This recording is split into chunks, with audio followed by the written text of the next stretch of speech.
பெண்கள் முன்னேற்றம் மற்றும் சுகாதாரம் பாதுகாக்கப்பட வேண்டும் என்பதை வலியுறுத்தி 5 டன் எடை கொண்ட மினி பேருந்தை கையால் இழுத்து சாகசம் செய்தார் யோகா பயிற்சி ஆசிரியர்.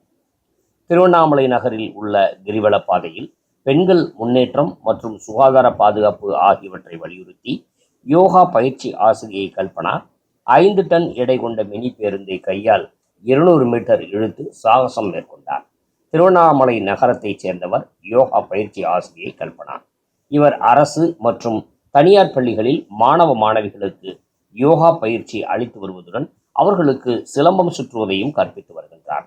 இந்நிலையில் பல்வேறு மூச்சு பயிற்சிகள் மேற்கொண்டு பெண்கள் முன்னேற்றம் மற்றும் சுற்றுப்புறத்தை தூய்மையாக வைத்திருக்க வலியுறுத்தி திருவண்ணாமலை கிரிவல பாதையில் உள்ள ராஜராஜேஸ்வரி கோவிலிலிருந்து 5 டன் எடை கொண்ட மினி பேருந்தை யோகா பயிற்சி ஆசிரியை கல்பனா இழுத்தார்.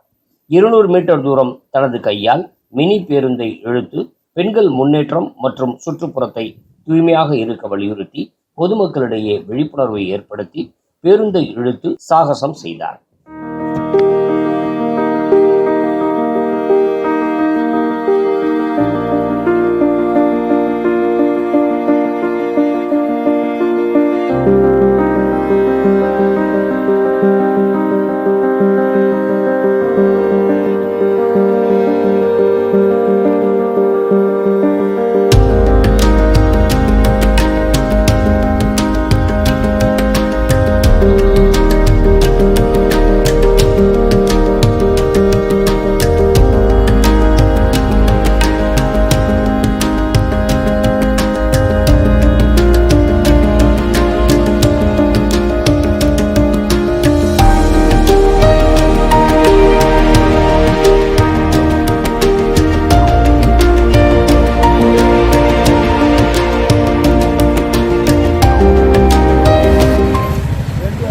வணக்கம், என்னோட பேர் கல்பனா. யோகா சிலம்பம் ஆசிரியராக இருக்கேன். நான் இன்னைக்கு 2 விரலால் 5 டன் எடை கொண்ட மினி பஸ்ஸை 250 மீட்டர் தூரம் வரை இழுத்திருக்கேன். இந்த விழிப்புணர்வு எதற்காகனா பெண்கள் முன்னேற்றத்திற்காகவும் சுற்றுப்புற சூழல் பாதுகாப்பை வலியுறுத்தியும் இதை செஞ்சுருக்கேன். பிளாஸ்டிக் அதிகப்படியாக யூஸ் பண்ணக்கூடாதுன்றதை வலியுறுத்தியும் இதை செய்திருக்கேன்.